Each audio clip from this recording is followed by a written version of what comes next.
I thought he was joking when he said, "Wear something fancy, babe. We're going somewhere special." Ethan's smirk should have tipped me off, but I was too busy wrestling with eyeliner to notice. It was a Saturday evening, and Clara Evans, was a frazzled mess in front of my mirror. My boyfriend of 3 years, Ethan, had been acting weird all week, distracted, texting furiously, and dodging my questions with that boyish grin of his. I chalked it up to work stress. He was a graphic designer, always juggling deadlines. But tonight, he'd been insistent. Meet me at the Gardenia at 7 p.m. sharp, dressed to impress. The Gardenia was the kind of place where you needed a reservation 6 months in advance, where waiters wore bow ties and the wine list was longer than my grocery bill. I figured he'd landed a big client and wanted to celebrate. So, I slipped into my favorite emerald green dress, the one that made my hazel eyes pop, and spent an hour curling my hair into perfect waves. I even wore the heels I swore I'd never touch again after that disastrous office party. If Ethan wanted fancy, I'd give him fancy. The drive to the Gardenia was a blur of nervous energy. I kept checking my phone, expecting a text from Ethan to confirm he was there. Nothing. Typical. He was probably already sipping a cocktail, charming the bartender with his quick wit. I pulled into the parking lot, my stomach fluttering with anticipation. The venue was breathtaking, twinkling fairy lights draped over sprawling gardens, a marble fountain glowing under the setting sun, and soft jazz floating through the air. I smoothed my dress, took a deep breath, and stepped out of the car. That's when things got weird. A woman in a crisp black suit approached me before I could even reach the entrance. "Clara Evans?" she asked, her smile too wide, too knowing. I nodded, confused. "Right this way, please." She gestured toward a path lined with rose petals, leading not to the restaurant but to an outdoor pavilion. My heels clicked against the stone walkway, and my heart started to race. Was this a surprise party? A work event Ethan hadn't mentioned anything about a group? I tried to text him, but my fingers fumbled, and the woman whose name tag read Lila Event Coordinator gently nudged me forward. "No phones, darling. You'll want to be present for this." Present for what I wanted to scream. But my curiosity won out. The path opened to a scene straight out of a rom-com. Rows of chairs filled with people, familiar faces, friends, family. Even my college roommate, who lived halfway across the country, turned to look at me. Their eyes sparkled with excitement, some teary, others grinning like they were in on a secret. At the front, under a floral arch dripping with white roses, stood Ethan. Not in his usual jeans and hoodie, but in a tailored black tuxedo.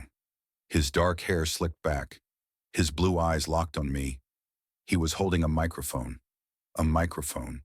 "Clara," his voice boomed, warm and teasing. "You're late to your own wedding?" The crowd erupted in laughter. But I froze. My wedding, my brain short-circuited. I looked down at my dress, suddenly feeling like it wasn't just fancy, it was bridal. The bouquet Lila slipped into my hands confirmed it. White lilies? My favorite. My knees wobbled, and I gripped Lila's arm for support. "What the hell is happening?" I whispered, my voice shaking between panic and disbelief. Lila chuckled softly. "Just walk, sweetheart.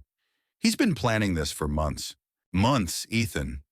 The guy who forgot our first anniversary because he was binge-watching sci-fi movies had orchestrated a secret wedding. I wanted to laugh, cry, and strangle him all at once. But as I took my first step down the aisle, the crowd's murmurs faded, and all I could see was Ethan. His smirk softened into something vulnerable, his eyes glistening as he watched me approach. The man who'd seen me at my worst, sick with the flu, ranting about my boss, crying over a burnt lasagna, was looking at me like I was the only person in the universe. The officiant, a jovial woman with a shock of silver hair, started speaking as I reached the altar. I barely heard her. My mind was spinning. Ethan took my hands, his fingers warm and steady against my trembling ones. "You mad?" he whispered, his grin half cocky, half nervous. "Mad," I hissed back, keeping my voice low. You didn't even propose. His grin widened. I'm proposing now. Clara Marie Evans. You're my best friend, my partner in crime, and the only person who can make me laugh when I'm having the worst day. I want to spend every day making you as happy as you make me. Will you marry me? The crowd went silent, hanging on my response. I wanted to punch him for the ambush, but my heart was screaming yes. I glanced at the guests, my mom dabbing her eyes, my brother giving me a thumbs up, my best friend Sarah mouthing, say yes, and realized Ethan hadn't just planned a wedding. He'd gathered everyone I loved to witness it. This wasn't just a stunt, it was a declaration. Yes, I said, my voice cracking, but you're in so much trouble. The crowd cheered, and Ethan pulled me into a kiss before the officiant could even finish. The ceremony was a blur of vows we'd apparently written together. He'd sneakily asked me hypothetical questions months ago, rings that fit perfectly, and a first dance to our song, which he'd somehow remembered from our first date. Every detail was so perfectly us. I couldn't believe he'd pulled it off. But as the night went on, doubts crept in. Why the secrecy? Did Ethan think I wouldn't say yes if he'd proposed the traditional way during the reception? I cornered him by the dessert table. Why didn't you just ask me? I demanded, my voice softer than I meant it to be. He sighed, running a hand through his hair. I wanted it to be epic. Clara, you deserve epic. And, okay, I was scared. What if you said no? I figured if I planned it all, you'd see how serious I am. My heart softened.